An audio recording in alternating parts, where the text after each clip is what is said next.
صلی علی محمد السلام علیک یا رسول اللہ. الحمد للہ الحنان المنان الذي خلق الإنسان وعلمه البيان والصلاة والسلام على رسوله سيد الإنس والجان وعلى آله وأصحابه ذوي الخير والإحسان أما بعد فأعوذ بالله من الشيطان الرجيم بسم الله الرحمن الرحيم ياسين والقرآن الحكيم قال الله تعالى الحمد لله الذي أنزل على عبده الكتاب ولم يجعل له عوجا قيما وقال الله تعالى في مقام آخر إنا نحن نزلنا الذكر وإنا له لحافظون صدق الله مولانا العظيم وبلغنا رسوله النبي الأمين المتين المختار الكريم ونحن على ذلك لمن الشاهدين والشاكرين والحمد لله رب العالمين. بارگاہ رسالت معاب صلی اللہ تعالی علیہ وسلم میں درود پاک کا ہدیہ پیش کریں. اللہم صلی علی سیدنا و مولانا محمد معدن الجود والکرم وآلہ واصحابہ الکرام وابنہ الکریم وبارک وسلم صلاة دائمة سرمدا ابدا. عزیزان گرامی وقار، آج کی اس محفل پاک میں ہماری زندگی کا دستور حیات جو اللہ تعالیٰ نے ہمیں عطا کیا ہے، ایک لا بلکہ ایک پوری مکمل زندگی کا ضابطہ، جسے ہم قرآن عظیم کہتے ہیں، اسی مکمل ضابطۂ حیات اور اس دستور حیات والی کتاب کے متعلق کچھ باتیں عرض کرنے کی کوشش کروں گا. ظاہر سی بات ہے، دنیا میں جو بھی چیز ہے اس کے استعمال کے طریقے بنانے والا خود ہی بتاتا ہے. کوئی بھی مشین اگر بنتی ہے تو اس کے ساتھ ایک بکلیٹ ہوتی ہے کہ اس کے استعمال کرنے کے طریقے کیا ہیں. آپ کوئی بھی گاڑی خرید کر کے لائیں تو اس میں بھی لکھا جاتا ہے کہ اس کے فنکشنز کیا کیا ہیں، فیچرز کیا کیا ہیں. تو ہر مشین اور ہر آلے کے استعمال کرنے کی چیزیں بنانے والا خود اس کے ساتھ دے دیتا ہے. اسی طرح میرے عزیزو، تمام جہاں کے انسانوں کو پیدا کرنے والے خالق نے انسان کی پیدائش سے لے کر موت تک کیسے جینا چاہیے، کیسے رہنا چاہیے، اس کے لیے جو ضابطہ بنایا ہے وہ قرآن بنا کر نازل فرمایا ہے. ہماری زندگی کا مکمل دستور اس میں لکھا گیا ہے. یہ اور بات ہے کہ قرآن سے آج خود ہماری امت بہت پیچھے جا رہی ہے. یاد رکھنا ایک بات، اقبال نے کہا تھا، گر خواہی مسلمان زیستن نیست ممکن جز بقرآن زیستن. اگر تم چاہتے ہو کہ مسلمان ہو کر کے جیو تو یہ بات ممکن ہی نہیں ہے کہ قرآن چھوڑ کر کے جی سکو. قرآن کے بغیر تمہاری زندگی ہی نہیں ہے، تمہارا وجود ہی نہیں ہے. یوں سمجھ لیں کہ جتنا زندہ رہنے کے لیے ہوا پانی کھانے کی ضرورت ہے، اسی طرح تمہارے ایمان اور اسلام کے زندہ رہنے کے لیے قرآن اتنا ہی ضروری ہے. بنا قرآن کے تمہاری زندگی نہیں. قرآن ایک ضابطہ حیات صرف مسلمانوں کے لیے نہیں. اگر لوگوں کی تعصب کی اینک نکل جائے تو میں کہتا ہوں یہ سارے جہاں کے انسانوں کے لیے ضابطہ حیات ہے.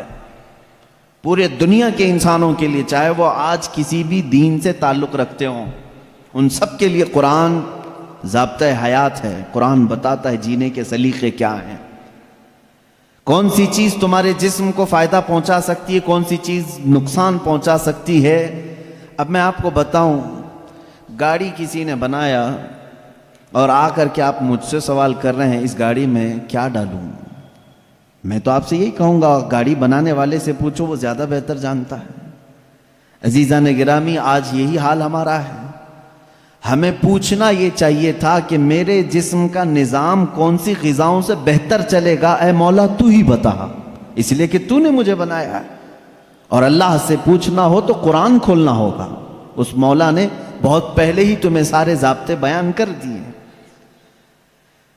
اب ایک بات یہ بھی سمجھ کر کے چلیں، بنانے والے نے جو تمہیں ٹرمز کنڈیشن اور جو رولز ریگولیشن بتائے ہیں اس کے خلاف استعمال کرو گے تو مشین کا کیا ہونا ہے وہ سب تمہیں معلوم ہے۔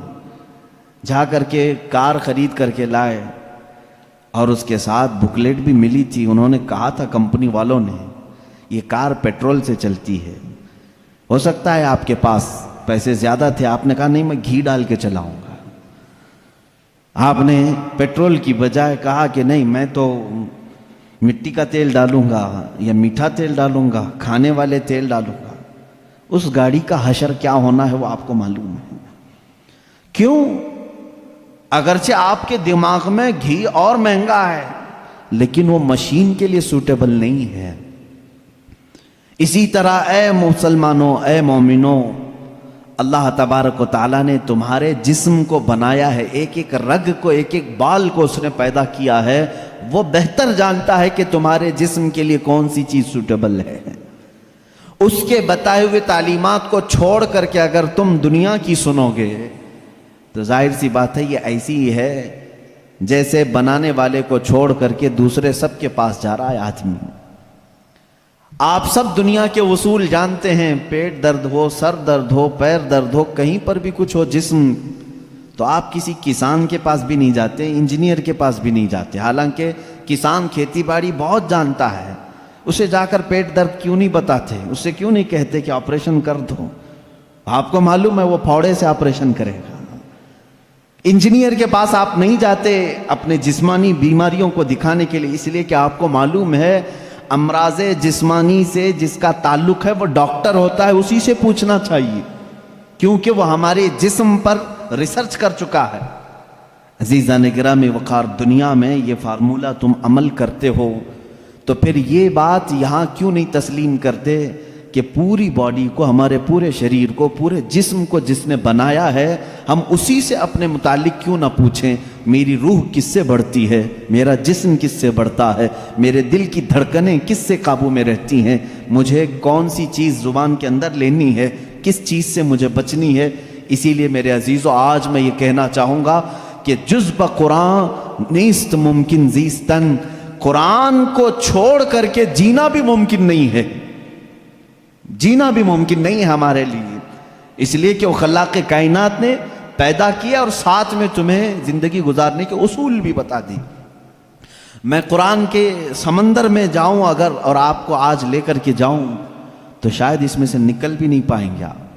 ایک ایسے سمندر کا نام ہے یہ جس میں جو جتنا غوطہ لگایا اتنی موتیاں لے کر کے آیا، اور اس کے عجائبات، اس کے اسرار، اس کے رموز کبھی ختم نہیں ہوں گے۔ میں جانتا ہوں اکثر میرے مجمع میں نوجوانوں کی کثرت ہوتی ہے اور تقریباً کالج کے بھی ہیں، پڑھے لکھے بھی ہیں۔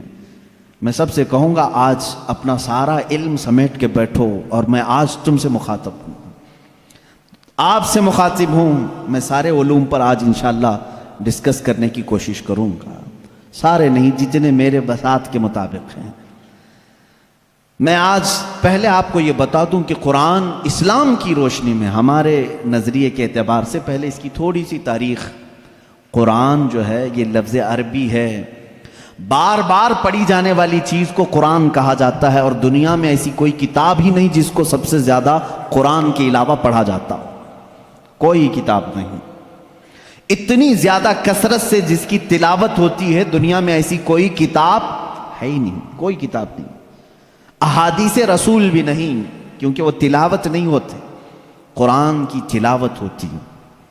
کروڑوں مسلمان ہیں اور بغیر قرآن کی تلاوت کیے کسی کی نماز بھی ممکن نہیں، کسی کی نماز بھی نہیں ہے۔ آپ کی نماز قرآن کے بغیر ہوتی ہے؟ نہیں ہوتی۔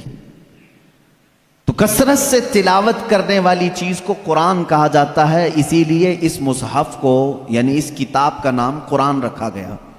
حالانکہ قرآن پاک ہماری زبانوں میں مشہور ہے، اس کا ایک ہی نام نہیں ہے، اور 27 نام الگ ہیں۔ قرآن پاک کو عربی میں الگ الگ ناموں سے ذکر کیا گیا ہے، بلکہ خود قرآن میں ہی اس کے کئی نام آئے ہیں۔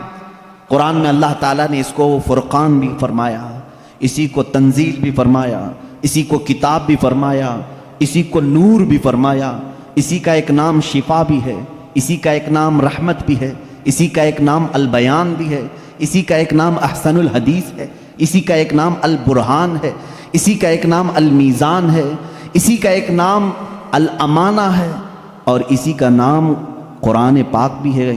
یہ تمام نام قرآن پاک کے خود قرآن میں استعمال ہوئے ہیں، اللہ نے خود قرآن پاک میں فرمایا ہے۔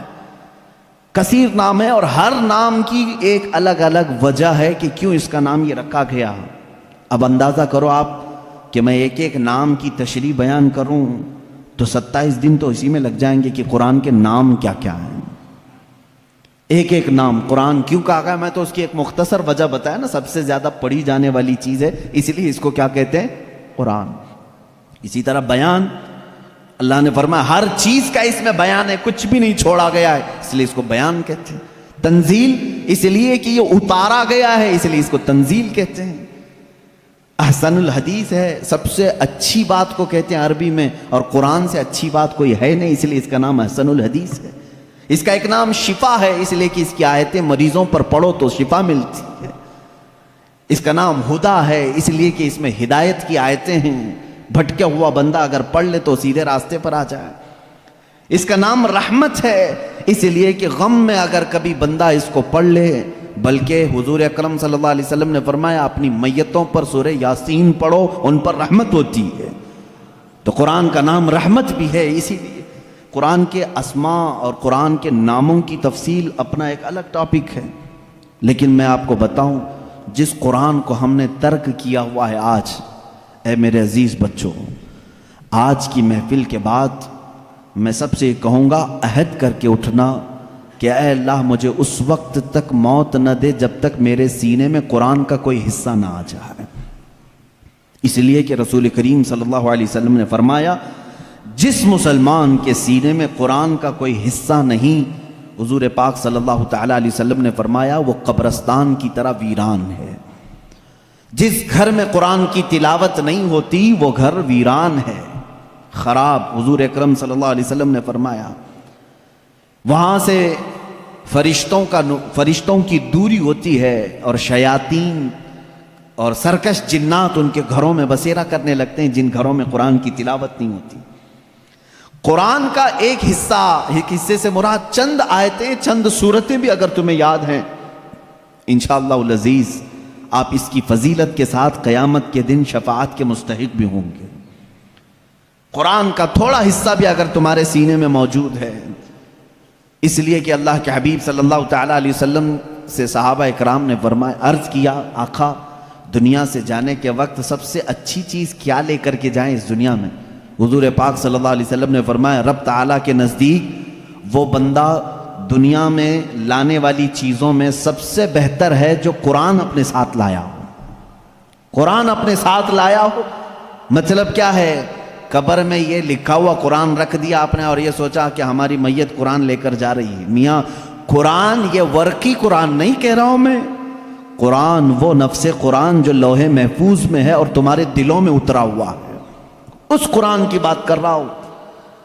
وہ قرآن جس نے بھی اپنے سینے میں رکھا اور اللہ کی بارگاہ میں گیا، اس کی سفارش قرآن کی مردود نہیں ہوتی۔ رسول کریم صلی اللہ تعالیٰ علیہ وسلم فرماتے ہیں دو چیزیں تمہارے عمل میں سے، تمہارے عمل جتنے بھی ہیں دنیا میں، جیسے نماز، روزہ، حج، زکوٰۃ، خیرات، صدقات، یہ سب جو اعمال ہیں، ان سارے اعمال میں سے دو عمل ایسے ہیں حضور پاک صلی اللہ علیہ وسلم فرماتے ہیں وہ قیامت کے دن ان کو اللہ تعالیٰ شکل دے گا، انسانوں جیسی ایک شکل، اور وہ اپنے ساتھی کی سفارش کرنے کے لیے جھگڑا کریں گے۔ وہ آئیں گے سفارش کے لیے، پوچھا گیا وہ کون سی؟ کہا ایک روزہ رمضان، اللہ تعالیٰ اس کو شکل دے گا، اور دوسرا قرآن، اس کو بھی شکل دی جائے گی۔ حضور اکرم صلی اللہ تعالیٰ علیہ وسلم نے فرمایا جس کے حق میں یہ دونوں نے سفارش کر دی اس پر جنت واجب ہو گئی، اور جس کے خلاف آ کر کے یہ دونوں کھڑے ہو گئے، میرے آقا صلی اللہ علیہ وسلم فرماتے ہیں پھر اس پر دوزخ میں جانا لازم ہو جائے گا۔ اگر یہ دونوں آ کر کھڑے ہو گئے کسی کے خلاف، قرآن اور رمضان کہے گا کہ مولا میں اس کے گھر جاتا تھا، اس نے بے حرمتی کی ہے، میری بے عزتی کی ہے، میں جب جاتا تھا تو یہ بے حیائیاں ویسے ہی کرتا تھا، میرا ادب و احترام کبھی نہیں کیا اس نے۔ اگر رمضان ہمارے خلاف کھڑا ہو گیا اور قرآن اگر یہ کہہ دیا کہ مولا کبھی اس نے مجھے اپنے سینے سے نہیں لگایا، کبھی میری آیتیں تلاوت نہیں کیا، اس کو آج معاف نہ کیا جائے، رب تعالیٰ ان دونوں کی سفارش اس حق میں بھی قبول کرے گا اور دوزخ میں بھیجے گا۔ اللہ کے رسول صلی اللہ تعالیٰ علیہ وسلم جو سید المعصومین ہیں، بخشے ہوئے ہیں، وہ دعا یہ کرتے تھے، اللہم اجعل القرآن حجتا لنا لا حجتا علینا، اے اللہ قرآن کو قیامت کے دن ہمارا سفارشی بنا، ہمارے خلاف مقدمہ کرنے والا نہ بنا۔ اندازہ کرو رسول کریم صلی اللہ تعالیٰ علیہ وسلم جب یہ دعا فرماتے تھے، اس قرآن کو تم ہلکا نہ سمجھو۔ اے مسلمانوں، سوچنے کی بات ہے، تمہارے پاس 1000 کتابیں نہیں ہیں، ایک ہی قرآن ہے جس سے ساری امت کو جوڑا گیا ہے۔ اور حد تو یہ بھی ہے، اسلام میں اسلام کے نام پر 70 سے زیادہ فرقے بنے، بہت فرقے بنے، ہر صدی میں کچھ نہ کچھ فرقے جنم لیتے رہے اور مرتے بھی رہے، آج بھی ہیں 70 سے زیادہ فرقے پائے جاتے ہیں، بلکہ خود شیعوں میں 70 فرقے ہیں، خوارج میں الگ فرقے ہیں، ان کے علاوہ اور دوسرے فرقے جیسے قادیانی ہیں، بدعقیدہ ہیں، جو اسلام کی کچھ نہ کچھ بنیادی چیزوں سے انحراف کرتے ہیں۔ لیکن میں آپ کو بتاؤں، تقریباً جتنے اسلامی فرقے ہیں سب کا اتفاق ہے کہ قرآن یہی ہے، کوئی اور نہیں۔ یہ 30 پارے جو قرآن کے ہیں اس پر سب کا اتفاق ہے۔ یہ بھی قرآن کا ایک معجزہ ہے، دوسرے سارے مسئلوں میں اختلاف چل رہا ہے، لیکن قرآن کا الف لام میم سورہ فاتحہ سے شروع ہو کر والناس پہ ختم ہونے میں تقریباً سارے فرقے اس کو تسلیم کرتے ہیں۔ شیعوں کا ہمارا اختلاف ہے، اہل حدیث سے اختلاف ہے، دیوبندیوں سے اختلاف ہے، رافضیوں سے اختلاف ہے، قادیانیوں سے اختلاف ہے، لیکن جا کر کے سارے مکاتب فکر میں آپ دیکھیں سب کے ہاں یہی قرآن پڑھا جاتا ہے، یہی قرآن ہے۔ اسی لیے میں کہتا ہوں ایک قرآن ہے، لیکن اس امت نے اس کو اتنا بوجھل کیوں سمجھا ہے، اس کو اتنا بھاری کیوں سمجھا ہے، جبکہ وہ مولا اسی قرآن میں یوں فرماتا ہے، ایک بار نہیں 4 بار فرما رہا ہے، وَلَقَدْ يَسَّرْنَا الْقُرْآنَ لِلذِّكْرِ فَهَلْ مِن مُدَّكِرٍ، ہم نے قرآن کو یاد کرنے کے لیے آسان بنایا ہے، ہر کوئی یاد کرنے والا، اور وہ اتنا آسان ہے، اتنا آسان ہے۔ میں نے خود دیکھا ہے کہ وہ بچے جن کو ابھی سوجھ بوجھ بھی نہیں آتی، سمجھ بوجھ بھی نہیں آتی، وہ بھی جب قرآن یاد کرنے لگ جاتے ہیں تو ان کے سینوں میں قرآن اتر جاتا ہے۔ جب میں خود قرآن حفظ کرنے کے لیے نکلا تھا، ہماری عمر 11 سال کی تھی، بہت سارے معاملات سمجھ میں نہیں آتے تھے، لیکن ہم نے تیزی سے یاد کیا، اللہ کا فضل تھا، ہمارے ساتھ کچھ ایسے بھی تھے جن کو 2+2 کیا ہوتا ہے یہ بھی نہیں معلوم تھا، لیکن وہ 30 پارے کے حافظ تھے۔ دوسری چیزوں میں اگرچہ ذہن کند ہو، لیکن قرآن ایک معجزہ ہے جو یاد کرنے والے کے سینے میں اتر جاتا ہے۔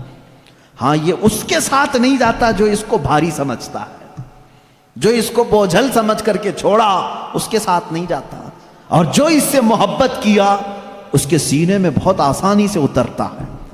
میں نے تو محسوس کیا ہے، ہمارے ساتھ ایسا بھی ہوتا رہا ہے، استاد بیٹھے ہوئے ہیں سنتے رہتے تھے، ایک دن کا اتفاق ایسا ہوا کہ خبر یہ لگی کہ کل شاید استاد آنے والے نہیں ہیں، موج مستی کرتے ہیں سارے، کل کا تو سبق چھٹی ہے، کچھ یاد نہیں، کیونکہ پہلے ہی معلوم ہو گیا استاد نہیں آنے والے ہیں، اور صبح 8 بجے سے کلاس چلتی تھی، 9 بجے تک نہیں آئے تو پکا ہو گیا کہ آئیں گی، کلاس بند کر کے نکلنے ہی والے تھے کہ استاد سامنے نظر آ گئے۔ سب کو کہا بیٹھو، میری کوئی چھٹی نہیں ہے، میں تاخیر ہو گیا تھا، بس مؤخر ہو گیا تھا۔ اب سبق سنانے کے لیے جس کو بھی بلایا جائے، ظاہر سی بات ہے جو سختیاں ہوتی تھیں، کہاں سے؟ رات کو یاد نہیں کیے، صبح یاد نہیں کیے، سامنے اچانک سننے کے لیے۔ ایسے عالم میں میرا خود کا تجربہ بھی ہے، کئی ہمارے ساتھیوں کا بھی تجربہ ہے، قرآن پر ہاتھ رکھا، دل سے کہا اللہ کا کلام ہے، اتر جا جلدی سے، بس اور کچھ نہیں۔ شاید 10 منٹ لگے ہوں، 15 منٹ لگے ہوں، قرآن کے 2 صفحے یاد ہو جاتے تھے۔ جتنی جلدی پانی ہضم نہیں ہوتا اس سے جلدی قرآن یاد ہوتا تھا۔ کر کے تو دیکھا ہوتا آپ نے، کر کے تو دیکھا ہوتا۔ شروع میں شیطان بہت ورغلاتا ہے، بہت بہکاتا ہے، یاد کرنے نہیں دیتا اور بھگاتا ہے، لیکن جو جم گیا تو پھر قرآن ہی اس کا مددگار بھی ہوتا ہے، قرآن اس کا مددگار ہوتا ہے۔ اب میں چند حدیثیں آپ کو بتاؤں کہ قرآن کہاں تک تمہاری دوستی نبھاتا ہے۔ پہلی بات، کچھ لوگ ڈر کر کے چھوڑے ہوئے، ہم تو پڑھ ہی نہیں پاتے تھے، اس پر بھی میں آج ایک حدیث پڑھا، حضرت عائشہ صدیقہ رضی اللہ تعالیٰ عنہا سے مروی ہے، فرماتی ہیں رسول کریم صلی اللہ تعالیٰ علیہ وسلم نے فرمایا الماہر فی القرآن، جو قرآن کا ماہر ہے، یعنی اچھی تجوید میں تلاوت کرتا ہے اور اس کے معنی بھی سمجھتا ہے، سب سمجھتا ہے، حضور اکرم صلی اللہ علیہ وسلم نے فرمایا قیامت کے دن وہ معزز محترم فرشتوں اور انبیاء کے ساتھ ہوگا۔ جو ماہر ہے قرآن میں، جو قرآن اچھے سے تلاوت کرتا ہے، یہاں تک تو بات ٹھیک ہے۔ آگے میرے آقا صلی اللہ علیہ وسلم فرماتے ہیں والذی یقرأ القرآن یتتعتع فیہ وعلیہ شاق فلہ اجران او کما قال رسول اللہ صلی اللہ علیہ وسلم۔ میرے آقا فرماتے ہیں اور وہ بندہ جو اٹک اٹک کے پڑھتا ہے، اس کے لیے زبان پھسل جاتی ہے، یہ صاف ہے الفاظ حدیث میں، جو اٹک اٹک کے پڑھتا ہے زبان پھسل جاتی ہے، یا ذہن موٹا ہے، زبان موٹی ہے، جلدی سمجھ میں نہیں آتا، ادھر ادھر ہجے کر کے پڑھتا ہے، میرے آقا صلی اللہ علیہ وسلم نے فرمایا اس کو ڈبل اجر ہے، فَلَهُ أَجْرَانِ، اس کو دگنا اجر ہے۔ تو کیوں چھوڑ دیا تھا اس قرآن کو؟ یہی سوچ کر کہ پتہ نہیں کہاں غلطی ہو جائے۔ تم لگے رہتے ہیں، ایک دن وہ آ جاتا جب ہماری زبانوں کی لکنت کو بھی یہ صحیح کر دیتا۔ قرآن پاک علاج بھی ہے، شفا بھی ہے، دوا بھی ہے، رزق بھی ہے، رحمت بھی ہے۔ عزیزان گرامی، میرے آقا صلی اللہ تعالیٰ علیہ وسلم نے فرمایا، احادیث کے چند جملے میں آپ کے سامنے رکھ دوں۔ رسول پاک صلی اللہ تعالیٰ علیہ وسلم فرماتے ہیں کہ جو قرآن گھر میں تلاوت کرتا ہے اس کے لیے ایک فرشتہ ہے جس کا نام سکینہ ہے۔ حضرت اسید بن حضیر رضی اللہ تعالیٰ عنہ ایک صحابی ہیں، وہ رات میں تلاوت کر رہے تھے، اچانک بادل کا ایک ٹکڑا نیچے آ گیا۔ بادل کا ٹکڑا کبھی نیچے آپ نے دیکھا نہیں ہوگا، اس میں کیا ہوتا ہے معلوم ہے؟ جیسے فریج کھولنے کے بعد بہت تیز شبنم جیسی ٹھنڈک رہتی ہے، اس طرح بادلوں کو کچھ جمی ہوئے پانی اور برف جیسی چیزیں گھیری ہوئی رہتی، ایک ٹکڑا ان کے اوپر آ گیا۔ حضرت اسید ڈر گئے، ان کا گھوڑا ہنہنانے لگا، تیزی سے اچھل کود کرنے لگا، اور وہ قرآن پڑھ رہے تھے اس وقت، اور انہوں نے قرآن چھوڑ دیا، اور صبح حضور اکرم صلی اللہ علیہ وسلم کے دربار میں آئے، کہا یا رسول اللہ صلی اللہ علیہ وسلم مجھے ڈر لگ رہا ہے، رات کو میں چھت پر بیٹھ کر قرآن پڑھ رہا تھا، صرف میری بیوی ہے اور میرے گھر میں ایک گھوڑا ہے، مجھے ڈر یہ لگا کہ آسمان سے کچھ برس جائے گا اور میں ہلاک ہو جاؤں گا۔ بادل کا ٹکڑا یہاں تک آ گیا تھا، سر تک آ گیا تھا، اور میرا گھوڑا بھی دیکھ کر کے ہنہنانے لگا، اچھل کود کرنے لگا، یہ کیا معاملہ ہے؟ اللہ کے حبیب صلی اللہ تعالیٰ علیہ وسلم نے فرمایا، مسکرایا، کہا اسید تلاوت چھوڑ کیوں دیا اور پڑھتے رہتے ہیں؟ اس لیے کہ وہ فرشتہ ہے جسے قرآن سننے کا بہت شوق ہے، جب بھی کوئی قرآن تلاوت کرتا ہے تو آسمانوں سے اتر آتا ہے، یہاں تک کہ میرے آقا صلی اللہ علیہ وسلم نے فرمایا فجر کی نماز میں آؤ، اپنے منہ صاف کر کے آؤ، اپنے منہ کی بدبو نکال کر کے آؤ۔ پوچھا کیوں؟ فرماتے ہیں میرے آقا صلی اللہ علیہ وسلم جب تم نمازوں میں قرآن کی تلاوت کرتے ہو کچھ ایسے فرشتے ہیں وہ اپنا منہ تمہارے منہ سے لگا دیتے ہیں، تو منہ کی بدبو نہ ہو، فرشتوں کو تکلیف نہ ہو، اس لیے کہ وہ قرآن سننے کے شوقین ہیں، جب تم تلاوت کرتے ہو تو وہ اتر جاتے ہیں اور تمہارے منہ سے اپنا منہ لگا لیتے ہیں۔ قرآن کی یہ برکت ہے میرے عزیزوں، دوسری کتابوں کے لیے کہیں ایسی فضیلت نہیں ملتی۔ یہ تو میں دائرہ اسلام میں موجود میرے آقا صلی اللہ تعالیٰ علیہ وسلم کی بتائی ہوئی حدیثیں آپ کو پہلے بتا رہا ہوں، میں پھر دنیاوی معاملات میں بھی آؤں گا کہ قرآن کہاں کہاں ہماری رہنمائی کرتا ہے، پہلے تو ہم اپنے دائرے میں دیکھیں، ہم چھوڑے ہوئے ہیں نا اس کو۔ اقبال نے کہا تھا وہ زمانے میں معزز تھے مسلمان ہو کر، آج تم خار ہوئے ہو تاریک قرآن ہو کر، آج تم خار ہوئے ہو تاریک قرآن ہو کر، قرآن چھوڑ کر کے ہی ذلیل ہوئے ہیں، باقی اور کوئی وجہ نہیں ہے۔ اللہ تبارک و تعالیٰ نے جو مقدس چیز تمہارے لیے اتاری، پچھلی امتوں کو کبھی یہ چیز نہیں ملی، قرآن جیسی برکت کسی امت کو نہیں ملی جو امت مصطفیٰ صلی اللہ علیہ وسلم کو ملی۔ تورات آئی ہے، انجیل آئی ہے، زبور آئی ہے، سب کو معلوم ہے نا، آسمانی کتابیں آئی۔ جاؤ اے مسلمانوں، ڈھونڈ کر کے لاؤ تورات کا ایک نسخہ جو موسیٰ علیہ السلام پر اترا تھا، ڈھونڈ کر کے لے آؤ انجیل کا ایک نسخہ کہ جو عیسیٰ علیہ السلام پر اترا تھا، زبور کا ایک نسخہ لے کر کے آؤ۔ آج وہ کتابیں ناپید ہیں، اور اگر ہیں تو اس میں اختلاف۔ خود عیسائیوں کے ہاں 4 قسم کی انجیلیں پائی جاتی ہیں، یہودیوں کے ہاں تورات اولڈ ٹیسٹمنٹ میں، یونان والوں کا الگ، فلاں جگہ کا الگ، جرمنی کے الگ، UK کے الگ، امریکہ کے الگ۔ جا کر کے دیکھو گے تو ان کے نسخوں میں الگ الگ تبدیلیاں ہیں۔ زبور نام کی جو کتاب تھی داؤد علیہ السلام پر، وہ کہاں ہے؟ اس کی کتنی آیتیں غائب، کسی کو نہیں پتا۔ لیکن دنیا میں اگر خالد ہمیشہ رہنے والی کوئی کتاب ہے تو قرآن مقدس ہے۔ تم جاؤ امریکہ میں بھی تمہیں یہی قرآن ملے گا جو سورہ فاتحہ سے شروع ہو رہا ہے، عرب میں جاؤ یہی قرآن ملے گا جو والناس پہ ختم ہو رہا ہو، ہندوستان میں آؤ یہی قرآن ملے گا جس کے درمیان میں سورہ کہف ہے، کہیں پر بھی جاؤ قرآن اسی طرح سے آج موجود ہے۔ تمہیں ڈرنے کی ضرورت ہے اے مسلمانوں، قرآن کہیں ضائع نہیں ہوگا، کہیں ضائع نہیں ہوگا۔ آج کچھ لوگ یہ سوچتے ہیں کہ قرآن کو ہم مٹا دیں گے، خاک مٹا دیں گے، خاک مٹا دیں گے۔ تم جیسے بہت آئے، تمہارے سے بڑے بڑے بلکہ سڑے سڑے بھی آئے، قرآن کا کچھ نہیں کر سکے، اس لیے کہ اس کے حفاظت کی ذمہ داری خود اللہ نے لی ہے۔ قرآن میں خود فرماتا ہے اِنَّا نَحْنُ نَزَّلْنَا الذِّكْرَ وَإِنَّا لَهُ لَحَافِظُونَ، ہم نے ہی قرآن کو اتارا ہے اور ہم ہی اس کی حفاظت کرنے والے ہیں۔ اب اللہ کے ذمے میں ہے، اسی لیے قرآن کی حفاظت کا ذمہ امت کو نہیں دیا گیا، ورنہ یہی حال ہوتا جیسے پہلے کی امتوں نے کیا۔ عیسائی علماء کیا کرتے تھے؟ امیروں کے لیے الگ آیتیں بتاتے تھے، غریبوں کو الگ آیتیں بتاتے تھے، پیسہ لیتے تھے، آیتیں بدل دیتے تھے۔ اگر امت کے حوالے یہ قرآن بھی چھوڑ دیا جاتا تو دنیا دار زر خرید مولوی وہ قرآن کو بھی بیچ دیتے ہیں، حکومت کو راضی کرنے کے لیے آیتیں بدل دیتے ہیں، لیکن اللہ نے امت کے حوالے نہیں رکھا، خود اپنے حفظ و امان میں رکھا ہے۔ قرآن کو کوئی بدل نہیں سکتا، لا تبدیل لکلمات اللہ، رب تعالیٰ خود فرما رہا ہے اللہ کے ایک کلمے میں بھی تبدیلی نہیں۔ خوف کس بات کا تمہیں؟ اس کی قرآن کی اتنی حفاظت کی گئی ہے کہ اس کے سارے الفاظ گن کے رکھ لیے گئے ہیں، ایک لفظ بھی اگر کم ہو گیا تو پتہ چل جائے گا یہ قرآن نہیں ہے۔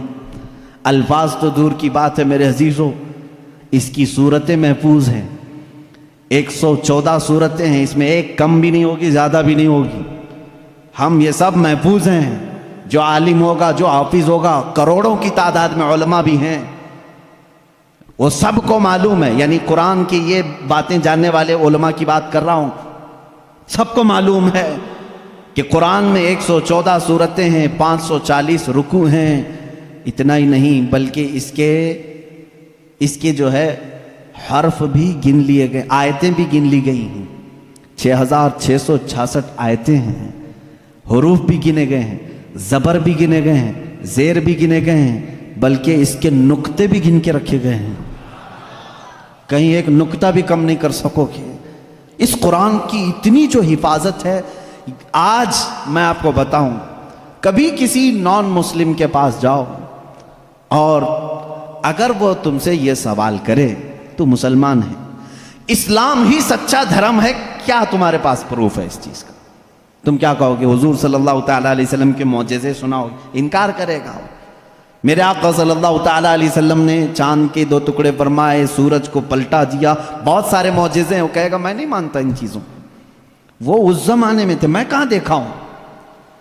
اگر تم اس کے سامنے اسلام کی عظیم فتوحات کو دکھاؤ گے، وہ کہے گا میں نہیں مانتا، یہ سب کہانیاں ہوں گی، ہمارے بھی بھگوانوں کے ذکر اس طرح سے کیے گئے ہیں۔ اسی طرح کی باتیں ہمارے پاس بھی موجود ہیں. ہر کوئی کہے گا. تمہارے پاس اگر اپنے حق ہونے کی کوئی علامت آج بھی موجود ہے تو صرف قرآن پاک ہے. اسے کہو میرے سچے مذہب پر اور اچھے مذہب پر قائم ہونے کی سب سے بڑی دلیل، سب سے بڑا پروف قرآن ہے. لا کر کے دکھاؤ اس طرح کی کوئی دوسری کتاب کسی کے پاس ہو. کم سے کم 1400 سال سے جو محفوظ چلی آ رہی ہے دنیا میں، کسی لیبارٹری میں بھی، کسی لائبریری میں بھی اتنی پرانی کوئی کتاب آج محفوظ موجود ہے ہی نہیں. یہ میری بات نہیں، ساری دنیا کا جو دوسرے ریلیجن سے تعلق رکھتے ہیں ان کا بھی یہی قول ہے کہ قرآن سے زیادہ محفوظ اس دنیا میں اب کوئی چیز نہیں رہ گئی. اس کی حفاظت کو اللہ نے اس طرح سے ترتیب دے کر فرمایا ہے کہ مسلمان اپنے بچوں کو حافظ قرآن بناتے ہیں اور اس کی حفاظت میں لگے ہوئے ہیں. اللہ تعالیٰ نے سینوں کو چنا ہوا ہے اس قرآن کی حفاظت کے لیے.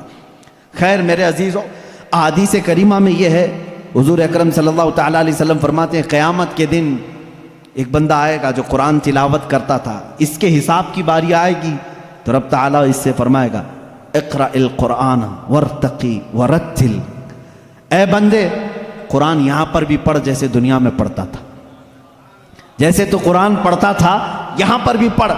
اور جب تک وہ پڑھتا رہے گا رب تبارک تعالیٰ فرماتا ہے ورتقی ورتل، ایک آیت پڑھ ایک درجہ اوپر، دوسری آیت پڑھ دوسرا درجہ اوپر، تیسری آیت پڑھ تیسرا درجہ اوپر. جنت میں وہ درجے طے کرتا جاتا رہے گا، جہاں جا کر کے وہ قرآن کی تلاوت ختم کرے گا کہا جائے گا یہی تیرا درجہ ہے.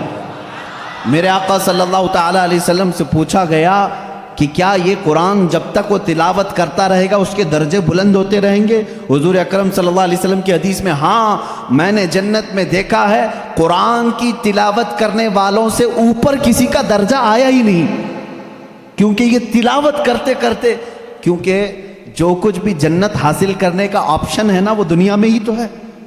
تم اتنی نمازیں پڑھو تو یہ جنت ہے، اتنے روزے رکھو تو یہ جنت کا دروازہ تمہارے لیے، حج کرو تو یہ جنت کا دروازہ تمہارے لیے. سارے آپشن جنت حاصل کرنے کے دنیا میں ہیں. یہ دارالعمل ہے، مرنے کے بعد عمل ختم ہو جائے گا، لیکن قیامت میں صرف ایک عمل ہے جس کو پھر رب تعالیٰ ریپیٹ کروائے گا. وہاں نہیں کہا جائے گا نماز پھر سے پڑھ کے دکھا، حج کر کے دکھا، روزہ رکھ کے دکھا، ختم ہو گئے اعمال. لیکن قرآن پڑھنے والے کو کہا جائے گا اب بھی چاہتا ہے تو پڑھ اور اوپر چل جا اور بڑھتا جا. تو جس کو قرآن آتا ہوگا وہ پڑھتا جائے گا اور درجے طے کرتا جائے گا.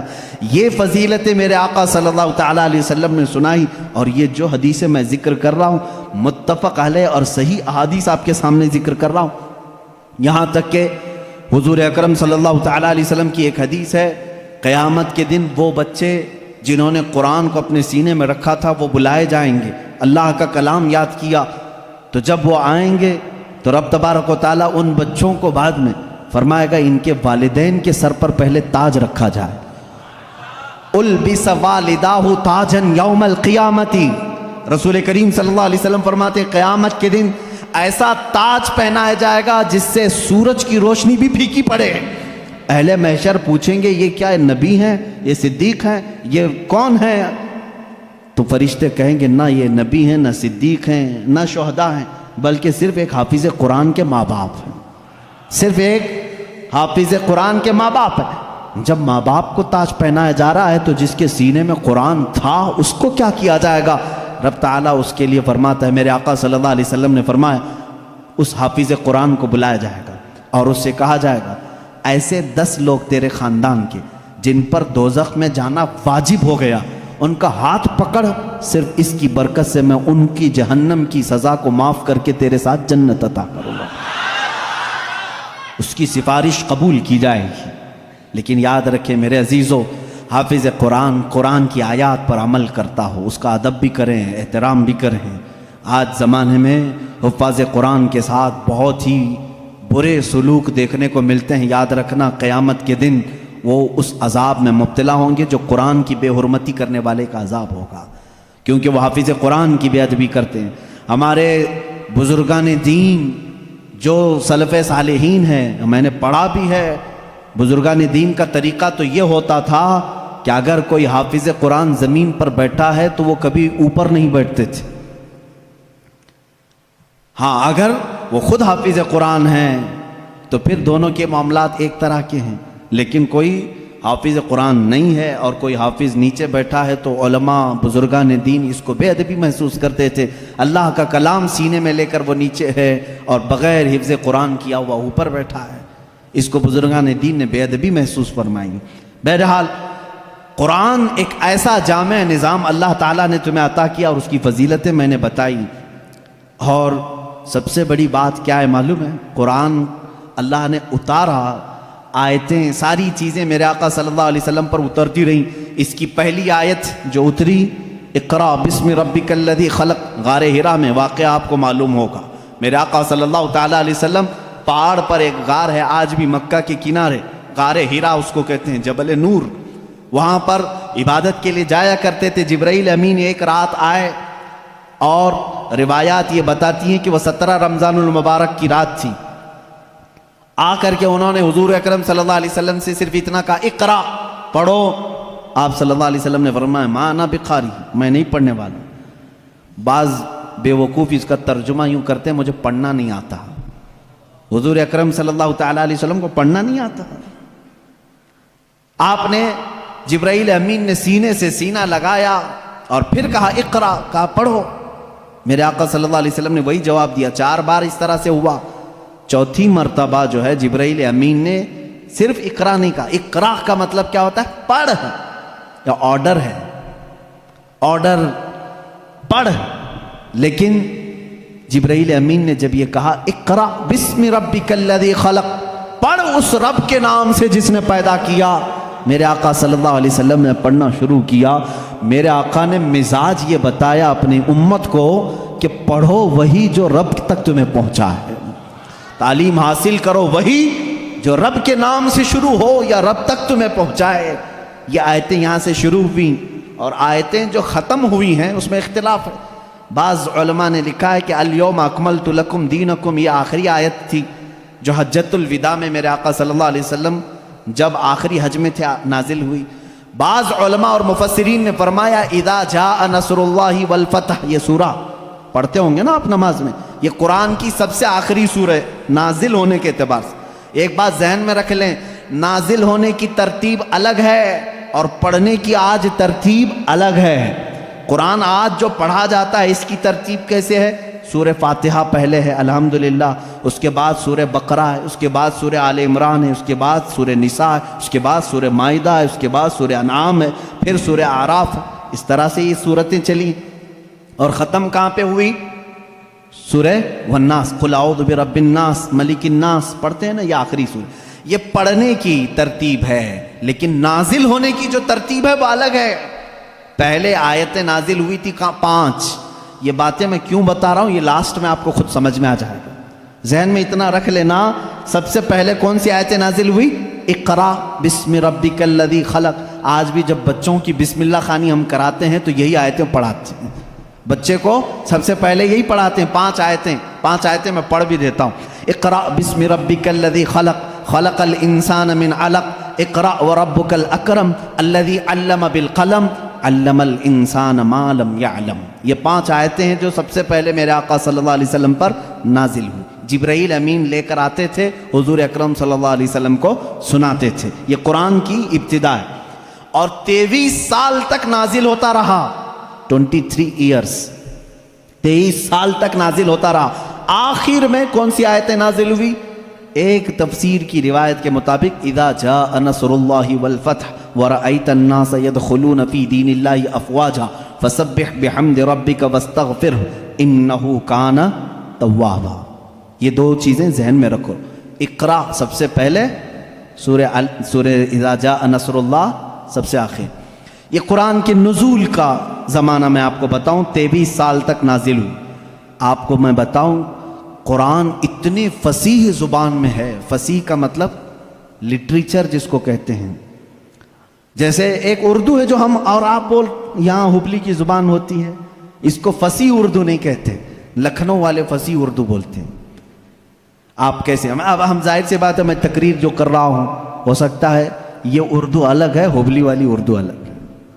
اردو اگر میں وہ بولوں تو پھر یہاں بھونڈا لگے گا، آبے جابے توبے، یہ اگر جو عام طور پر استعمال کرتے ہیں یہ بھونڈا لگتا ہے، کیونکہ فصیح زبان میں جب کوئی بیان کرے تو وہ دل میں اترتی بھی ہے بات، زبان کی مٹھاس اس کی فصاحت میں ہے۔ تو عربی زبان میں جو سب سے زیادہ فصیح جملے تھے وہ قرآن میں آئے، ایک بھی ہلکا جملہ نہیں آیا، ایک بھی کمتر جملہ نہیں آیا۔ اب جیسے ایک مثال میں آپ کو بتا دوں، گھٹنا لفظ ہے نا، گھٹنا، گھٹنے ٹیک دینا، لیکن آپ گڑگے بولتے ہیں، ہے کہ نہیں؟ گڑگے ٹیکو، گڑگا کیا چیز ہے؟ یہ گڑگا یہ تمہاری عامی زبان ہے، اگر یہ میں کتاب میں لکھ دوں کہ میں سجدے میں جاتے وقت گڑگا ٹیک دیا، آپ کو برا لگے گا، کیا مولانا اچھی زبان میں بیچ میں ہڈی لے کے آ گیا ہے۔ گھٹنا لفظ ہے، گھٹنا یہ فصیح لفظ ہے، اور ایک عام لفظ ہوتا ہے جس کو آپ یوز کر رہے ہیں، سمجھ رہے ہیں؟ اب جیسے جانور کہتے ہیں، جانور ہے نا، اب عام زبان میں کہتے ہیں جناور، یہ فصیح لفظ نہیں ہے، یہ فصیح لفظ نہیں ہے، آپ یوز کر رہے ہیں، لیکن آپ جب آپس میں بات کرتے رہتے ہیں تو اس کو برا بھی نہیں سمجھتے، کتنے جناور ایسے ہیں، یہ کیا ہے؟ یہ فصیح اردو نہیں ہے۔ اچھا لڑکا کہتے ہیں، لڑکی کہتے ہیں، یہ فصیح اردو ہے، لڑکا آیا لڑکی آئی، لیکن آپ کہیں چھورا آیا چھوری آئی، یہ کیا ہے؟ چھوکرا آیا چھوکری آئی، اس طرح کے یہ فصاحت میں استعمال نہیں ہے، فصاحت میں استعمال نہیں۔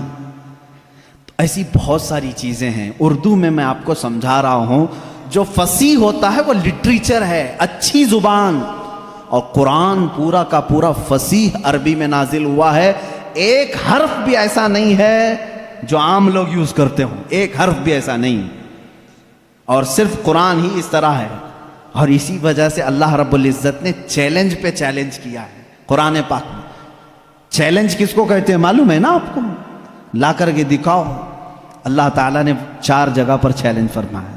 پہلا تو یہ ہے قُلْ لَئِنِ اجْتَمَعَتِ الْإِنسُ وَالْجِنُّ عَلَىٰ أَن يَأْتُوا بِمِثْلِ هَذَا الْقُرْآنِ، اللہ تعالیٰ فرماتا ہے اے محبوب آپ فرما دیں سارے انسان جمع ہو جائیں، سارے جنات جمع ہو جائیں، دنیا میں جتنے انسان ہیں سب جمع ہو جائیں، جتنے جنات ہیں سب جمع ہو جائیں، اور اللہ فرماتا ہے کہ وَلَوْ كَانَ بَعْضُهُمْ لِبَعْضٍ ظَهِيرًا، آپس میں ایک دوسرے کی مدد بھی کریں، کس بارے میں جمع ہو کر کے کیا کریں؟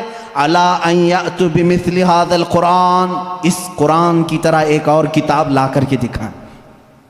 یہ پہلا چیلنج تھا، عرب والوں کو چیلنج تھا، جو عرب والے عربی جانتے تھے، اگر یہاں والوں کو بولے ہوتے پتہ نہیں کیا ہوتا، دوسری زبان ہی نہیں ہے تمہاری۔ عرب والے جو عربی میں ماہر تھے ان کو ہی چیلنج ہے کہ یہ عربی میں قرآن اترا، اس طرح کا ایک قرآن لا کر کے دکھاؤ۔ پورے قرآن لانے کی بات تو چل رہی تھی، نہیں لا سکے، زمانہ گزر گیا، اس کے بعد رب تعالیٰ نے اس چیلنج کو تھوڑا ہلکا کر دیا، کم کر دیا، کہا ام یقولون افطرہ فأتوا بعشر سور مثلہ، یہ اللہ کے کلام پر جھوٹ کہتے ہیں، حضور کو کہتے ہیں شاعر ہے، ساحر ہے، جادوگر ہے۔ اے رسول ان سے کہہ دیں پورا قرآن تو اب تک بنا کے نہیں لا سکے، اس کی 10 صورتیں بنا کر کے لاؤ، اس کے جیسی 10 سورے بنا کر کے لاؤ۔ حضور اکرم صلی اللہ علیہ وسلم نے چیلنج کیا مکہ والوں کو، اور وہ آپس میں چیمی گوئیاں کرتے رہتے تھے، ارے چیلنج تھوڑا ہلکا ہو گیا، اب تو بناؤ، پوری کتاب نہیں 10 سورے بنانا ہے، 114 صورتیں ہیں قرآن کی، اس میں سے 10 صورتوں کی برابر کوئی سورے لے کے آؤ، نہیں لائے۔ پھر اس کے بعد اللہ تبارک و تعالیٰ نے تیسری مرتبہ جا کر کے اور چیلنج کو کم کر دیا، وَإِن كُنتُمْ فِي رَيْبٍ مِّمَّا نَزَّلْنَا عَلَىٰ عَبْدِنَا فَأْتُوا بِسُورَةٍ مِّثْلِهِ، اگر تم کو شک لگتا ہے جو کچھ بھی ہم نے اپنے بندے پر اتارا ہے تو لاؤ اس قرآن کی طرح ایک ہی سورے، کتنی؟ ایک سورے لے کر گیا۔ پہلے پورا قرآن کے جیسا لانے کا چیلنج تھا، بعد میں 10 سورے لانے کا چیلنج تھا، پھر تیسری مرتبہ رب تعالیٰ نے کیا فرمایا؟ ایک سورے لے کے آؤ، نہیں لائے۔ اور حضور اکرم صلی اللہ تعالیٰ علیہ وسلم نے کیا فرمایا معلوم؟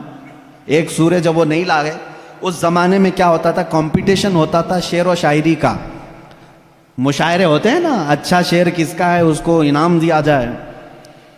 جو شعر و شاعری کرتے ہیں وہ جانتے ہیں. عرب والے شعر و شاعری میں بہت مشہور تھے. سال میں ایک مرتبہ مکہ میں حج کے موقع پر سب بڑے بڑے شاعر جمع ہوتے تھے، اپنے شعر سناتے تھے، اور جس کا شعر سب سے اچھا ہوتا تھا اس کے شعر کو کعبے کے دروازے پر لٹکایا جاتا تھا، اور اس کی فضیلت تھی سال بھر تک وہ شعر نکالے نہیں جاتے تھے، بلکہ اگلے سال اس سے بھی بہتر کوئی لاتا تو وہ نکالتے پھر اس کا لٹکاتے تھے. یعنی ورلڈ گینیز بک میں جس طرح ریکارڈ درج کیے جاتے ہیں، ارے میاں یہ ابھی جو ہے 100 انڈے کھایا ہے، اب دوسرے کا نام اسی وقت لکھا جائے گا جب 150 انڈے کوئی کھا کیا ہے. وہاں ریکارڈ بنانے کے لیے شعر و شاعری ہوتی تھی، اور مکہ میں خانہ کعبہ کے دروازے پر لٹکائے جاتے تھے. وہ ہر سال کا معمول تھا. ایک سال میرے آقا صلی اللہ تعالیٰ علیہ وسلم نے لکھا، انا اعطیناک الکوثر فصل لربک وانحر ان شانئک هو الابتر. 3 آیتیں ہیں، ایک چھوٹی سورہ ہے. لے جا کر کے میرے آقا صلی اللہ علیہ وسلم نے خانہ کعبہ کے دروازے پر لٹکایا. آؤ عرب والو، اس سے بہتر کوئی چیز ہو تو اس کو اتارا جائے گا اور دوسرا اس کا لایا ہوا شعر لگایا جائے گا. یہ چیلنج چلا مہینہ 2 مہینے کئی دن تک. سارے پریشان تھے. اس وقت جو موجود تھے ان کے بس میں نہیں تھا. ایک بہت بڑے شاعر کو یہ لوگ یمن سے یا کسی علاقے سے لے کر کے آئے اور اس سے کہا یہ چیلنج محمد نے دیا ہے صلی اللہ علیہ وسلم کہ یہ 3 آیتیں ہیں اس کے اندر، اس سے بہتر کوئی چیز لا کر کے دکھائے. آپ کو سمجھ میں نہیں آئے گا یہ 3 چیزیں بنانے میں کیا دقت ہے. میرے عزیزو، یہ صرف 3 آیتیں نہیں ہیں. جب اس کے حروف کو جوڑ کر کے دیکھا جائے تو یہ زبان جاننے والے ہی جانتے ہیں کہ اس کے فائدے کیا کیا ہیں. وہ بڑا شاعر آیا جو بات بھی شعر و شاعری میں کرتا تھا. اگر وہ پوچھتا کسی سے آپ خیریت سے ہیں تو وہ شعر سے ہی پوچھتا تھا. اگر اس سے آپ پوچھتے کھانا کھائے، جواب بھی شعر میں دیتا تھا. وہ آیا جب اس نے دیکھا کہ خانہ کعبہ پر یہ 3 چیزیں لٹکائی گئی ہیں، انا اعطیناک الکوثر فصل لربک وانحر ان شانئک هو الابتر. اس سے کہا گیا جواب لکھو اس کا. تو اس نے اپنے ایک ٹکڑے میں لکھا ما ھذا کلام البشر، یہ بشر کا کلام ہو ہی نہیں سکتا. میں کیا جواب دوں، یہ بشر کا کلام ہو ہی نہیں سکتا. وہ چلا گیا. یہ چیلنج چلتا رہا، کوئی نہیں لا سکا قرآن کے مثل. اور آپ کو میں بتاؤں مضحکہ خیز بات، بہت مرتبہ مسیلمہ کذاب ایک ایسا شخص تھا جو اپنی الگ شریعت چلانا چاہتا تھا، حضور کے علاوہ اپنے آپ کو نبی کہنا چاہتا تھا. اس سے لوگوں نے کہا کہ محمد صلی اللہ تعالیٰ علیہ وسلم وہ نبی ہیں، ان پر قرآن کی آیتیں اترتی ہیں، تو بھی تو لے کے آ، تیرے پاس کہاں ہے کتاب. جیسے قادیانی کو بھی کہا گیا تھا، غلام مرزا قادیانی جو ہے، یہ مرزا غلام احمد قادیانی جو پنجاب کا تھا، اس نے بھی نبی ہونے کا دعویٰ کیا تھا. اس کا بھی وہی حشر ہے جو مسیلمہ کذاب کا تھا. جھوٹے نبوت کے دعوے دار دجال ہوتے ہیں، یاد رکھو. میرے آقا صلی اللہ علیہ وسلم خاتم النبیین ہیں، آپ کے بعد کوئی نبی نہیں ہوگا. لیکن وہ مسیلمہ کذاب نے جب یہ کہا، اس سے جب لوگوں نے کہا تیرے پاس کہاں ہیں آیتیں ہونا چاہیے ویسے قرآن کی جیسے محمد صلی اللہ علیہ وسلم کے پاس آتی ہیں، کہا میں بھی بنا کر کے لاتا ہوں، میرے پاس بھی آتے ہیں. تو بہت دن تک سوچا اور پھر اس کے بعد خود سے ہی اپنے دماغ سے بنانے لگا کہ الفیل ملفیل وما ادراک ملفیل. قرآن کی سورہ ہے نا القاریۃ ملقاریہ وما ادراک ملقاریہ، اس سورہ کے وزن پہ اس نے اپنے سے بنایا الفیل ملفیل وما ادراک ملفیل ذنبہ صغیر وخرطومہ طویل. یہ بنایا، لے کر کے آیا سارے لوگوں کے سامنے. کیا مطلب ہے معلوم ہے اس کا؟ الفیل ملفیل، ہاتھی. کیا ہاتھی؟ وما ادراک ملفیل، تم کیا جانو کہ ہاتھی کیا ہوتا ہے؟ اس کی پونچھ چھوٹی ہوتی ہے، اس کی سونڈ لمبی ہوتی ہے. ابھی یہاں ہنس رہے ہیں، عرب والے تو اس پر پیٹ پکڑ کر ہنسنے لگے. کیا بنا کے لایا بیوقوف. سب اسی وقت ہنس پڑے. ظاہر سی بات ہے 14 صدیوں کے بعد مسلمان اس کی بات پر ہنس رہے ہیں تو عرب والے کتنا ہنسے ہوں گے. گیا بھاگ کر کے، نہیں بنا لا سکا. اب اس کے بعد عرب مکہ والے بڑے بڑے جو مالدار تھے وہ لوگ جمع ہوئے اور کہا جو بھی عرب کے بڑے بڑے شاعر ہیں ان کو لاؤ، پیسے دو اور بناؤ کچھ بھی، ہمارے لیے جینا دشوار کر کے رکھی ہیں یہ آیتیں، یہ چیلنج پہ چیلنج دے رہے ہیں اور ہم بنا کر کے لا نہیں پا رہے ہیں۔ پورے شاعروں کو جمع کی، ان کو بڑے بڑے نذرانے دی، کتنا چاہیے پیسہ سب لو، جاؤ اس کے برابر بنا کے لاؤ۔ وہ سب گئے شاعر اور گئے کھا پی کر کے موٹے ہوئے، اگلے سال آئے کچھ بھی نہیں لے کے آئے۔ سال بھر ہو گیا، پورے سیٹوں نے پھر کہا لائے نہیں، کہا نہیں بن ہی نہیں پایا، تھوڑے اور پیسے دے دو اگلے سال بنا کے لائیں گے۔ پھر پیسے ان کے اکاؤنٹ میں جمع ہوئے ہوں گے اس زمانے میں جو بھی اکاؤنٹ رہا ہو، پھر دیے، جیسے آج شاعروں کو پہلے اکاؤنٹ میں ڈالنا پڑتا ہے، اس لیے میں لفظ اکاؤنٹ کا ذکر کر رہا ہوں۔ ان کو اور پیسے دیے، وہ پھر پیسے لیے اور گئے، جا کر کے دوسرے سال، اب ظاہر سی بات ہے اب تو مار کھاتے نہیں لاتے پیسے، پچھلے سال کے بھی بقایا تھے، اس سال بھی تھے۔ اس سال وہ آئے اور کہنے لگے کہ ویسا بن تو نہیں پایا، قرآن کے جیسی کوئی سورہ بنی تو نہیں، ہاں البتہ کچھ عیب ملے ہم کو قرآن میں جو فصیح نہیں ہے۔ فصیح ابھی میں نے بتایا نا، فصیح کس کو کہتے ہیں؟ جو ہائی لیول کی زبان ہے، اور اگر عام لوگ یوز کرتے ہیں اس چیز کو تو اس کو کہتے ہیں یہ فصیح نہیں ہے، یہ عام لفظ ہے۔ جیسے میں نے اردو میں بتایا گڑگا، یہ عام لفظ ہے۔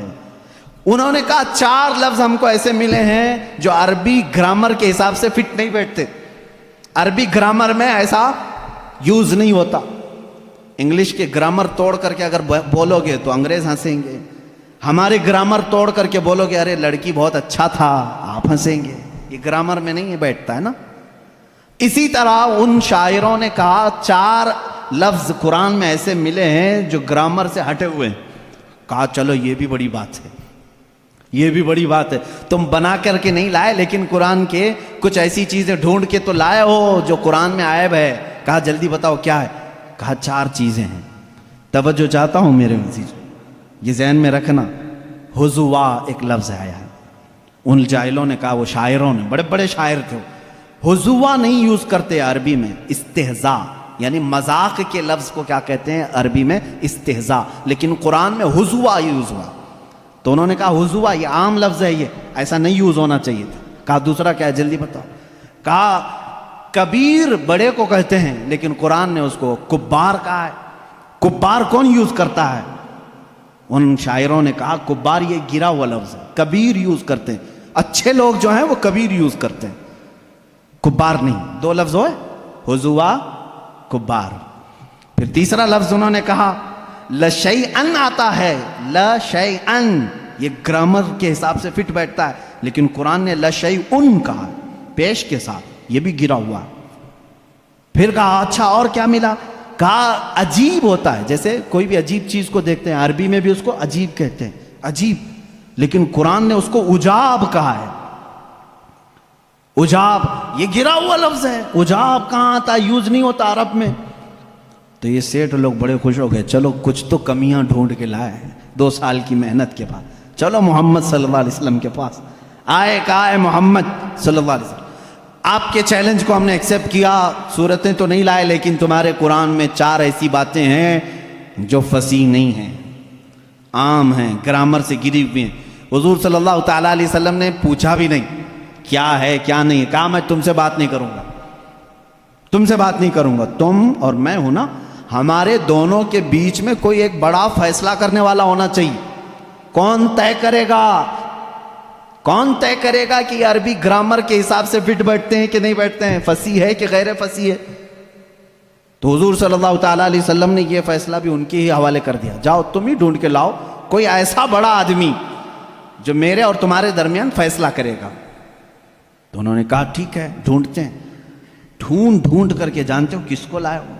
ایک 97 برس کا بڈھا تھا، 97 ایئرس کا، وہ اپنی لینگویج کو اتنی محفوظ رکھتا تھا کہ شہر کی لینگویج مکس نہ ہو جائے، اس کے لیے وہ پہاڑوں پہ رہتا تھا، اس کو اپنی لینگویج پر فخر تھا، اس سے زیادہ عرب میں کوئی فصیح آدمی نہیں تھا۔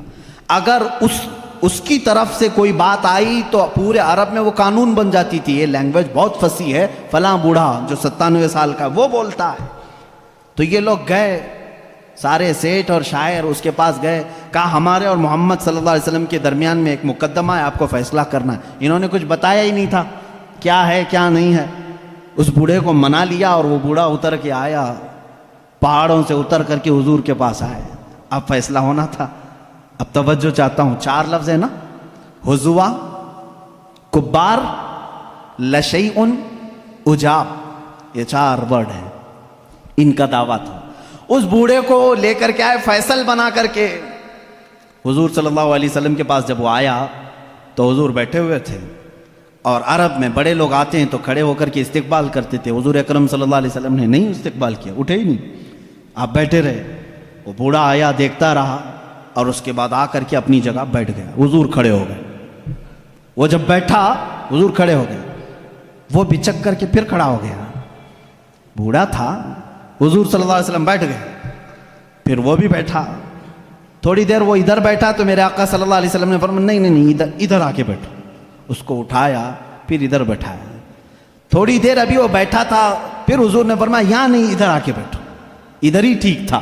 اس کو پھر ادھر اٹھایا۔ بھائی 97 سال کے بوڑھے کو اگر بار بار اٹھاؤ گے بٹھاؤ گے سنک جائے گی، کیا ہوگا؟ پھر اس کے بعد اس کو حضور نے کہا تیسری مرتبہ، ارے نہیں، آمنے سامنے بات کرنا اچھا، یہاں سے اٹھو، سامنے آؤ۔ ارے میاں اب تو اس کی حالت خراب ہو گئی، اٹھا اور غصے میں بولنے لگا، یا محمد انی شیخ کبار اتتخذنی ہزوا وان منکم ھذا لشیء عجاب۔ اس بوڑھے نے کیا کہا معلوم ہے؟ اے محمد انی شیخ کبار، میں بوڑھا آدمی ہوں، اتتخذنی ہزوا، کیا تم میرا مذاق کر رہے ہو؟ وَإِنَّ مِنْكُمْ هَذَا لَشَيْءٌ عُجَابٌ، اور ایسا معاملہ تمہارے سے یہ بہت عجیب لگتا ہے۔ چاروں ورڈ اس نے ایک جملے میں یوز کیے۔ حضور اکرم صلی اللہ علیہ وسلم نے ان شاعروں کی طرف دیکھا، لائے بھی تو اس کو لائے ہو جو قرآن کی باتیں ہی یوز کر رہا ہے۔ بیچارے اب ان کے پاس منہ جھکا کر جانے کے علاوہ کیا چاہ رہا تھا؟ فیصلہ ہو گیا اس دن۔ یہ بوڑھا جو بات کہتا ہے وہ فصیح بات کہتا ہے۔ بعد میں اس بوڑھے کو پتہ بھی نہیں تھا کہ یہ لوگ لائے کس بات کے لیے تھے، کس چیز کا فیصلہ کرنے کے لیے لائے تھے۔ ہو سکتا ہے بعد میں جا کر کے اس کو بہت جھگڑا ہوا ہوگا کہ ہم تو یہی 4 باتوں کو یہاں پر تمہیں بتانے کے لیے لائے تھے کہ قرآن میں غیر فصیح ہے، وہی بول کے آ گئے۔ خیر، یہ ایسا ہی ہوا جیسے کسی بچے کو باپ یہ کہہ کر کے گھر پہ آنے والے سے کہتے ہیں کہہ دینا ابا سو رہے ہیں۔ سامنے کوئی گھر کے باہر آتا ہے تو بچہ جا کر کے کہتا ہے ابا کہہ رہے ہیں ابا سوئے ہیں، یہی بات ہوتی ہے۔ اسی طرح سے اس کے ساتھ بھی معاملہ ہوا ہوگا۔ بہرحال قرآن کا چیلنج برقرار رہا اور آج تک باقی ہے۔ آج کے اس ڈیجیٹل لائف میں بھی کوئی قرآن کا یہ مثل لا نہیں لا سکا۔ وہ کتاب تمہارے پاس ہے میرے عزیزو۔ اللہ رب العزت نے اس کتاب کے اندر کتنے علوم کا سمندر رکھا ہے، کبھی آپ نے سوچا ہے؟ یہ وہ لوگ تھے جو عرب لا نہیں سکے، لیکن جو سمجھ بوجھ رکھتے تھے انہوں نے قرآن کا مطالعہ شروع کیا اور اس میں سے جواہر نکالے، موتیاں نکالی۔ اب مختصر میں ذکر کرتا چلا جاؤں گا۔ سارے علوم قرآن میں ہیں۔ میں اس کو کالج کے جو اسٹوڈنٹس ہیں یا جو پروفیسرز ہیں یا جو لیکچرر ہیں یا جو ڈاکٹرز ہیں، انجینئر ہیں، جو بھی ہیں، وہ آج میری اس تقریر کے مخاطب ہیں۔ سنو، قرآن پاک میں وہ علوم جس کی ایجاد آج کے زمانے میں کہی جاتی ہو، میں 14 صدیوں پہلے کی ان آیات میں تمہیں واضح بتا سکتا ہوں کہ کون کون سے علوم قرآن میں آئے ہیں۔ آپ نے شاید پہلے دن ہی سنا ہوگا، آسٹرونومی، یہ وہ علم ہے جو علم الفلکیات جس کو کہتے ہیں، آسمان کائنات کا علم، آسمانوں میں کیا ہے، گیلیکسی میں کیا ہے اور کیسے دنیا وجود میں آئی، اس علم کے جاننے والے آسٹرونومی کہلائے جاتے ہیں۔ آسٹرونومی کے بیسک فارمولے قرآن پاک میں ہے۔ جانتے ہیں آپ آسٹرونومی کی سب سے بڑی تحقیق کیا ہے؟ ان سائنسدانوں کی سب سے بڑی تحقیق یہ ہے کہ ایک شخص ہے انگریزوں کا، جس کو یہ کہا گیا اسٹیفن ہاکنگ، یہ 1925 کی بات ہے، جس نے سب سے پہلے یہ کہا کہ کائنات پھیل رہی ہے۔ 1925 1925 میں 1925 میں سب سے پہلے اس نے یہ کہا میں دیکھ رہا ہوں گیلیکسی میں سٹارز دور دور ہو رہے ہیں اور پھیل رہی ہے یہ کائنات. اس نے وسعت کائنات کا نظریہ سب سے پہلے دیا. اور قرآن کہتا ہے وَالسَّمَاءَ بَنَيْنَاهَا بِأَيْدٍ وَإِنَّا لَمُوسِعُونَ, آسمان کو ہم نے اپنے دست قدرت سے بنایا ہے اور اس کو ہم قیامت تک پھیلاتے رہیں گے. قرآن کہہ رہا ہے اس کو ہم پھیلاتے رہیں گے. اور یہ ہے آسٹرونومی کے لیے یہ جو جس کا نام میں نے لیا ہے اسٹیفن ہاکنگ, اس نے کہا یہ 20ویں صدی کی سب سے بڑی تحقیق ہے, سب سے بڑی تحقیق ہے. مجھے معلوم نہیں 14ویں صدی میں 14 صدی پہلے ہی یہ تحقیق اللہ کے کلام میں آ چکی. عزیزان گرامی, اور یہ آپ کو بگ بینگ کا جو میں نے بتایا تھا فرسٹ ڈے آپ نے سنا ہوگا, اس زمانے میں نہیں بلکہ یہ بگ بینگ کا جو وہ لایا ہے جس نے آسٹرونومی میں, جو سب سے پہلے سائنسدان نے کہا کہ پہلے یہ زمین آسمان سب چیزیں ایک ہی تھیں, ایک بڑا دھماکہ ہوا اس سے پوری کائنات پھیلی. ان کا اب جا کر کے یہ نظریہ ہوا کہ ایک بڑا دھماکہ ہوا, اس کے بعد سب چیزیں الگ ہو گئیں, چاند الگ ہوا, تارے الگ ہوئے اور سورج الگ ہوا, زمین الگ, آسمان الگ. اس تھیوری کو قرآن نے خود بیان کیا ہے. اولم یر الذین کفروا ان السماوات والارض کانتا رتقا ففتقناہما. اللہ فرماتا ہے اے محبوب کیا نہیں دیکھتے وہ کافر اب بھی انکار کر رہے ہیں, زمین اور آسمان ملے ہوئے تھے, ہم نے ان کو پھاڑ کر کے الگ کیا. فتقناہما, فتق کہتے ہیں ایسا زور کا دھماکہ ہونا اور جھٹکا دینا جس سے ساری چیزیں بکھر جائیں. اور قرآن نے اس بگ بینگ کا ذکر کیا ہے. یہ اور بات ہے کہ اس کی تحقیقات اور ہوتی رہیں گی. آسٹرولوجی جس میں علم نجوم ہے اس کے متعلق بھی میں نے بتایا تھا کہ ستاروں کے متعلق بلیک ہول کا تذکرہ سورہ واقعہ میں موجود ہے. اللہ فرماتا ہے لا اقسم بمواقع النجوم, قسم ہے ان جگہوں کی جہاں جا کر کے ستارے فنا ہو جاتے ہیں, اس کو آج سائنسدان بلیک ہول کہتے ہیں. یہ آسٹرولوجی ہے. اور بوٹانی جانتے ہوں گے آپ, علم نباتات, پودوں کا علم, یہ ایک پورا باضابطہ. ایگریکلچر, اس پر تو یونیورسٹیاں قائم ہیں جس میں پودوں کی نشو و نما کے متعلق تحقیقات ہوتی ہیں, اور قرآن اس کی تمام تفصیلات بتا رہا ہے. وَمِن كُلِّ الثَّمَرَاتِ جَعَلَ فِيهَا زَوْجَيْنِ اثْنَيْنِ. اللہ فرماتا ہے ہر پھل میں ہم نے میل اور فیمیل رکھا ہے. آج کے سائنس کہہ رہا ہے ہر درخت میں میل اور فیمیل ہوتے ہیں. یہ قرآن کے وہ علوم ہیں. بوٹانی اس علم کو کہتے ہیں نا. آپ میرے پاس اسٹوڈنٹس ہوں گے کوئی ایگریکلچر کے, درختوں کے, پیڑ پودوں کے معاملات کے سلسلے میں قرآن کی ایک نہیں 10 آیتیں میں تمہارے سامنے پیش کروں گا. اس کے علاوہ زولوجی, آسٹرولوجی کے علاوہ زولوجی جانوروں کا علم, حیوانات کا علم. اس علم پر بھی آج کروڑوں ڈالر خرچ کیے جاتے ہیں. زولوجی اور اینیملز کے اوپر ریسرچ کیے جاتے ہیں. زولوجی قرآن میں بیان ہے. تمہیں معلوم ہے وَمَا مِن دَابَّةٍ فِي الْأَرْضِ وَلَا طَائِرٍ يَطِيرُ بِجَنَاحِهِ إِلَّا أُمَمٌ أَمْثَالُكُمْ. ایک سائنسدان ہے, اس سائنسدان کا نام میں تذکرہ نہیں کر رہا ہوں, اس نے سب سے پہلے کہا جانوروں میں بھی انسانوں جیسی کچھ عادتیں ہیں, میں نے ان پر تحقیق کی ہے. اس سائنسدان نے کہا, اور رب تعالیٰ فرماتا ہے زمین میں کوئی جانور ایسا نہیں اور اڑنے والے پرندوں میں کوئی ایسا نہیں. الا امم امثالکم, وہ سب کے سب تمہارے جیسی سوسائٹی رکھتے ہیں, تمہارے جیسی سوسائٹی. ان کے خاندان ہوتے ہیں, ان کے اپنی برادریاں ہوتی ہیں, ایک ہی خاندان کے ساتھ اڑتے ہیں, آتے ہیں, جاتے ہیں. یہ پرندوں کا معاشرتی معاملہ یہ زولوجی کہلاتا ہے, آج کی تحقیق میں ہے اور قرآن میں موجود ہے. قرآن اس بات کو پہلے بتا چکا ہے. صرف پرندوں کی بات نہیں میرے عزیزوں, اس کے علاوہ جو اور بھی اس میں ہے. قرآن پاک میں چونٹیوں کا علم, ایک سائنسدان ہے, اس نے کہا ہے کہ چونٹیاں بات کرتی ہیں ایک دوسرے کو, اور یہ سب ایک دوسرے کے کانٹیکٹ میں آ کر کے ہی کام کرتی ہیں. اور قرآن کہہ رہا ہے سورہ نمل پوری چونٹیوں کی سورہ ہے.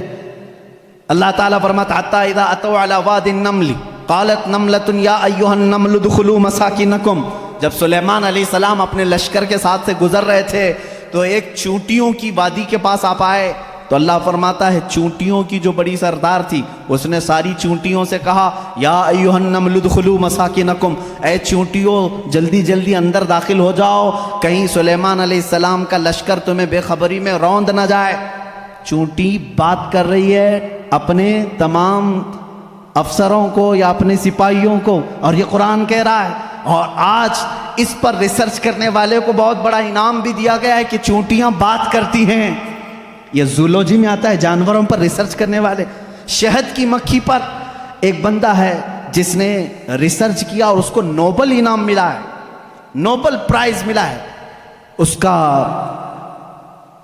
کا نام واشوین اس طرح سے کچھ ہے، اس کو نوبل انعام ملا ہے۔ اس نے کہا یہ مکھی جو ہے جو چھتے پر آتی ہیں، ان کے اندر ایک کمیونیکیشن ہوتا ہے، ان کے اندر ایک رئیس ہوتی ہے، ایک ملکہ ہوتی ہے، سردار ہوتی ہے۔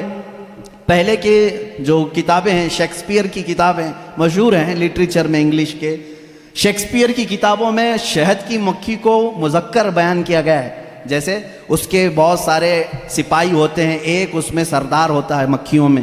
لیکن یہ 1975 میں 1975 میں ایک سائنسدان نے تحقیق کر کے بتایا شہد کی مکھیاں کمیونیکیشن کرتی ہیں، ایک دوسرے سے رابطہ کرتی ہیں، اور ان کو ایک ملکہ ہوتی ہے اور وہ آرڈر دیتی ہے اور اس کے آرڈر کے اعتبار سے سب جاتی ہیں۔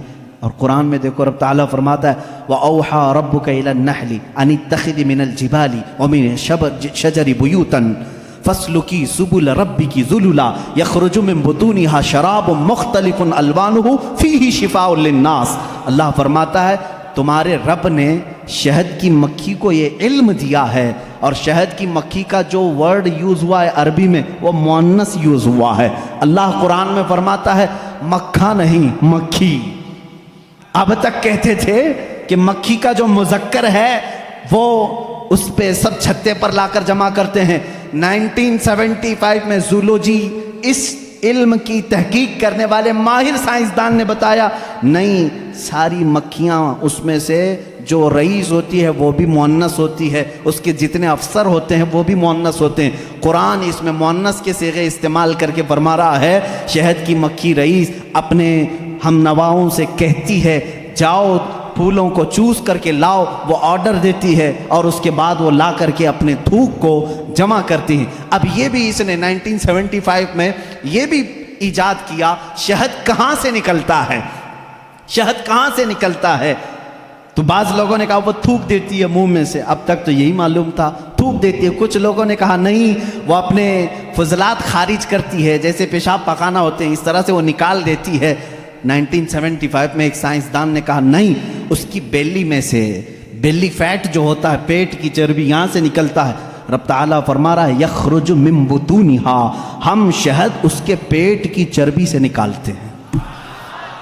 زولوجی کی یہ تحقیق 1975 میں ہوئی، اور قرآن عظیم اس وقت فرما رہا ہے ہم شہد کی مکھی کے پیٹ میں سے نہایت ہی میٹھی غذا تمہارے لیے نکالتے ہیں، اس میں اللہ کی نشانیاں ہیں، اور خود مولا نے فرمایا شفاء للناس، اس میں پوری تمہارے لیے انسانوں کے لیے شفا ہے۔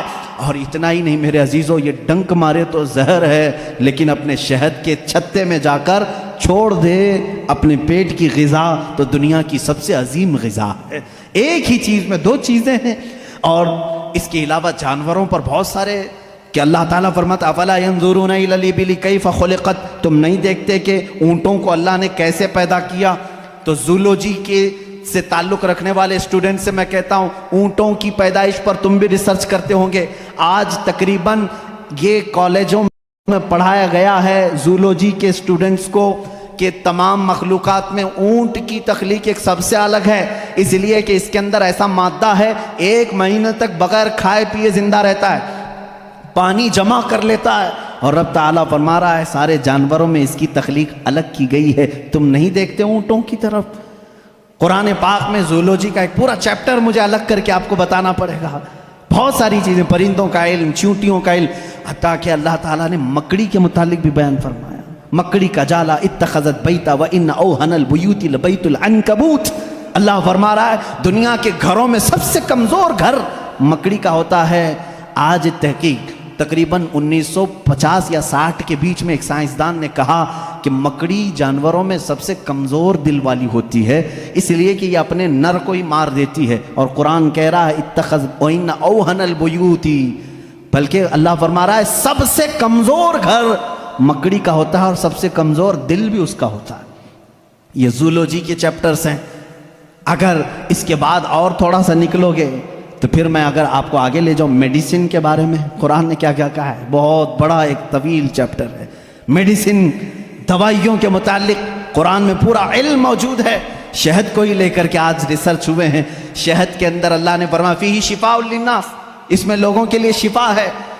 اور ورلڈ وار 2 کے ٹائم پہ، سیکنڈ ورلڈ وار کے درمیان اکثر زخمیوں کو شہد لگا کر کے صحیح کیا گیا۔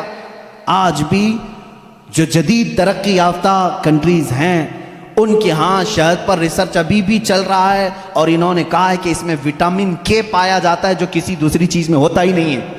یہ زخموں کو بہت جلدی ختم کر دیتا ہے اور زخموں پر فنگس آنے نہیں دیتا، انفیکشن آنے نہیں دیتا۔ رب فرما رہا ہے فیہ شفاء للناس، میڈیسن کا تذکرہ کیا قرآن میں نہیں ملتا؟ میڈیکل کے اسٹوڈنٹس اور اگر آگے آئیں تو میں ایمبریالوجی کے متعلق بتاؤں آپ کو۔ ایمبریالوجی کیا ہے؟ یہ علم الجنین، بچے کی ولادت کے جو معاملات ہوتے ہیں اس کو ایمبریالوجی کہتے ہیں۔ ڈاکٹرز ہوں گے وہ سمجھیں گے ہماری بات کو۔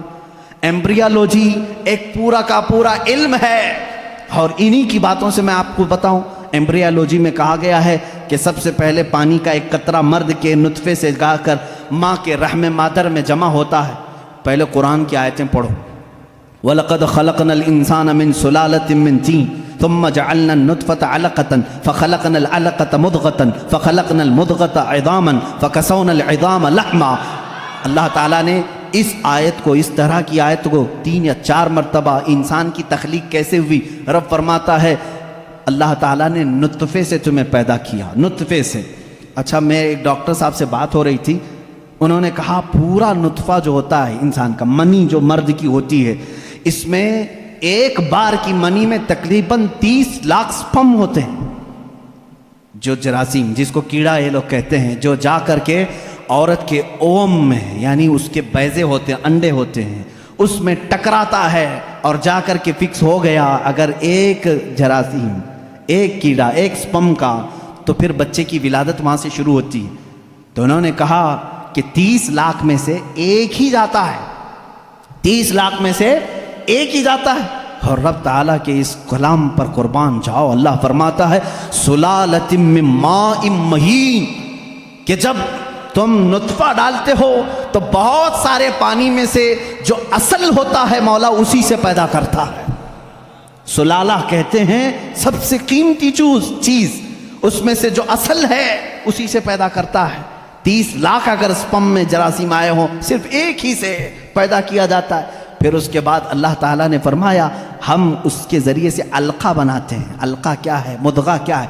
علقہ بستہ خون ہے، بستہ خون مطلب خون جیسے ہوتا ہے۔ میں نے ایک ڈاکٹر سے پوچھا اس میں ہی انٹرنیٹ پر، تو انہوں نے ایک تحقیق مجھے بھیجی کہ ایمبریالوجی کے شروع کے دنوں میں یہ ہوتا ہے کہ جیسے جونک ہوتی ہے نا، جونک ایک کیڑا ہے، چپک جائے تو چھوڑتا نہیں ہے، تو علقہ قرآن میں ذکر ہے، میں اس پر پڑھ رہا تھا۔ علقہ جیسے چنگم والی چیز ہوتی ہے، چپکنے والی، اگر خون کے چپکنے والے حصہ کوئی بن گیا تو اس کو علقہ کہتے ہیں۔ اور آج ڈاکٹرز کہہ رہے ہیں نطفے کے بعد اگر سب سے پہلے بچے میں کچھ بنتا ہے تو وہ گم ٹائپ کا ایک خون بنتا ہے جس کو قرآن بتا رہا ہے۔ یہ ساری چیزیں سونوگرافی کے بعد معلوم ہوتی ہیں، سکین کرنے کے بعد معلوم ہوتی ہیں۔ اور اس کے بعد مضغہ ہے، گوشت کا ایک لوتھڑا، اس میں اللہ تعالیٰ نے جو مضغہ لفظ استعمال فرمایا، اس کا مطلب کیا ہے یہ بھی ڈاکٹرز اس کی بھی تسلیم کریں گے۔ ایک بہت بڑا سائنسدان ہے، اس سے پوچھا گیا 3rd سٹیج ایمبریالوجی سٹیجز میں سے 3rd سٹیج کیا ہے، تو اس نے ایک لمبا سا آٹا یا کچھ چنگم لیا، اس کو دانتوں میں رکھا، چبا کر کے دکھایا، ایک لمبا کیڑا اور اس پر دانتوں کے نشان، دانتوں کے نشان۔ ڈاکٹرز جب سکیننگ کریں گے تو ان کو یہ پتا چلے گا کہ پہلے ماں کے پیٹ میں ایک لمبی چیز بنی جس پر دانتوں کے نشان جیسے۔ قرآن نے مضغہ کہا۔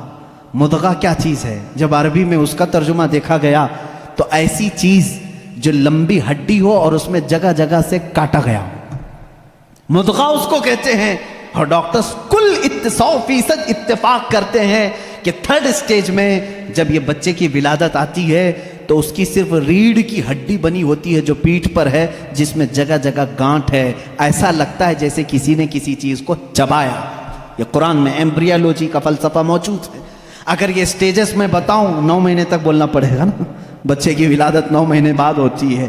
ایمبریالوجی کے بہت ساری چیزیں ہیں، اور اللہ، میں آپ کو یہ بتاؤں سب سے پہلے چیز کیا بنتی ہے انسان کی، یہ بھی تحقیقات سائنس کر چکا ہے۔ سب سے پہلے بچے کے نطفے کے بعد علقہ، مضغہ، اور اس کے بعد اس پر چمڑی آتی ہے، یا جو بھی 27 ویکس، اگر 24 ویکس ہوتے ہیں اگر پریگننسی کے، تو سب سے پہلے وہ جنین میں سننے کی چیز آتی ہے۔ کیا؟ سننے کی چیز۔ اس کے بعد اس کے اندر محسوس کرنے کی، دیکھنے والی چیز آ جاتی ہے 27 ویکس کے بعد۔ پھر اس کے بعد اس کی ہارٹ بیٹ بھی شروع ہوتی ہے۔ اب قرآن کی آیت پڑھو، اللہ فرماتا ہے وَجَعَلَ لَكُمُ السَّمْعَ وَالْأَبْصَارَ وَالْأَفْئِدَةَ قَلِيلًا مَا تَشْكُرُونَ۔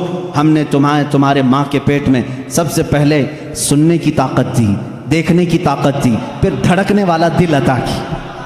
اللہ اللہ، یہ ترتیب کہاں سے آئی؟ یہ اس زمانے میں قرآن نازل ہوا جہاں کوئی خوردبین نہیں تھی، کوئی مائکروسکوپ نہیں تھا، کوئی ٹیلیسکوپ نہیں تھا، کوئی سونوگرافی نہیں تھی، کوئی اسکیننگ سینٹر نہیں تھا۔ جب قرآن یہ بتا رہا ہے وہ لوگ اس وقت ماؤں کے پیٹ میں کیسے بات جان سکتے تھے؟ ایک بہت بڑا سائنسدان ہے، اس کے سامنے ایمبریالوجی کے تذکرے کیے گئے اور قرآن کی آیتیں بتائی گئی، تو وہ کہتا ہے شاید محمد صلی اللہ علیہ وسلم کے پاس کوئی ایسی بڑی مشین تھی جس کو وہ دیکھ کر کے سب بتائیں۔ ان سے کہا گیا میاں یہ 1400 سال پہلے کی ہے، تو وہ خود ہنسنے لگا، ہاں یہ تو ٹیلیسکوپ جو دیکھنے والی خوردبین ہے، مائکروسکوپ، یہ تو 16ویں صدی میں ایجاد ہوئی ہے، اور اس وقت جب ایجاد ہوئی تو بڑی بڑی چیزیں ہی خالی دیکھ سکتی تھی، چھوٹی چیزوں کو دیکھا بھی نہیں جاتا۔ پھر اس نے اٹھ کر کے یہ کہا پھر تو یا تو اوپر والی کوئی طاقت ان کے ساتھ ہوگی۔ یہ باتیں اگر وہ اس زمانے میں بتائے ہیں تو پھر کوئی اور طاقت ہوگی۔ یہ قرآن کے علوم ہیں میرے عزیزو، پڑھو اس قرآن کو، کیا نہیں ہے اس کے اندر۔ اب میں اگر ایمبریالوجی ہو گئی بات، اس کے علاوہ اور ہائیڈرولوجی، زمین کے معاملات، پانی کے تبخیر کا سب سے پہلا مادہ قرآن نے بتایا۔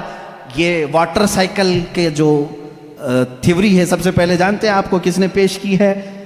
ایک سائنسدان ہے جس نے یہ بات پیش کی، برنارڈ پیلیسی نام کا ایک سائنسدان ہے، اس نے یہ تھیوری پیش کی کہ سمندر کا پانی گرمی سے سوکھتا ہے، آسمانوں میں جاتا ہے۔ سائنس میں ہم بھی اسکول میں پڑھے تھے، دھوپ میں پانی اڑ کر کے جاتا ہے، پھر جمع ہوتا ہے، پھر بارش میں آتا ہے، یہی ہے نا۔ یہ واٹر سائیکل کا جو نظام ہے، ایواپوریشن اس کو کہتے ہیں، یہ سب سے پہلے جو سائنسدان نے برنارڈ پیلیسی نام کا اس نے دیا، اور وہ بھی 1580 میں، 16ویں صدی میں۔ اب آؤ قرآن کیا کہتا ہے؟ قرآن کہتا ہے وَالسَّمَاءِ ذَاتِ الرَّجْعِ وَالْأَرْضِ ذَاتِ الصَّدْعِ، وہ آسمان جو ہر چیز کو واپس پھر سے کھینچ لیتا ہے۔ پانی ہم برساتے ہیں اور پھر اس کو لوٹا دیتے ہیں۔ یہ ایواپوریشن کا، واٹر سائیکل کا جو مسئلہ ہے، یہ جو فنڈا ہے، یہ قرآن میں موجود ہے۔ مجھے بتاؤ اے سائنس کے اسٹوڈنٹس، کیا قرآن ہائیڈرولوجی کی بات نہیں کر رہا ہے؟ کیا قرآن ایمبریالوجی کی بات نہیں کر رہا ہے؟ کیا قرآن آسٹرونومی کی بات نہیں کر رہا ہے؟ کیا قرآن آسٹرولوجی کی بات نہیں کر رہا ہے؟ کیا قرآن بایولوجی کی بات نہیں کر رہا ہے؟ فزیولوجی کی بات کر رہا ہے؟ قرآن ہر فزیولوجی میں، یہ دوران خون جو ہوتا ہے، ابھی آج ایک بچے نے مجھے سوال کیا فزکس پڑھنا کیسا ہے حضرت، اس میں الگ الگ تھیوریاں ہیں، میں اس کے لیے بھی بتا دوں، فزکس قرآن میں موجود ہے۔ فزکس کا ایک بہت بڑا فنڈا یہ ہے کہ ایٹم یہ تقسیم نہیں ہوتا، پہلے سے لوگوں کا خیال تھا ایک ذرہ ہوتا ہے، 14 صدیوں تک لوگ یہ مانتے تھے ایک لاسٹ کوئی چیز ہوگی، اس سے لاسٹ تو کوئی کچھ نہیں ہوگا نا، جیسے ذرہ ایک چھوٹا سا ہلکا ذرہ، وہ نہیں تقسیم ہوگا۔ فزکس والوں نے یہ ثابت کیا نہیں، ذرہ بھی تقسیم ہوتا ہے، ایٹم کو بھی تقسیم کیا جا سکتا ہے، ڈیوائیڈ ہو سکتا ہے، یہ فزکس کا فنڈا ہے، یہ فزکس کی تھیوری ہے۔ اور قرآن کہتا ہے لا يعزب عنه مثقال ذرة في السماوات والارض ولا اصغر من ذلك ولا اکبر الا في کتاب مبین۔ اللہ فرماتا ہے ذرے کے برابر بھی کوئی چیز اللہ تعالیٰ قیامت کے دن چھوڑے گا نہیں.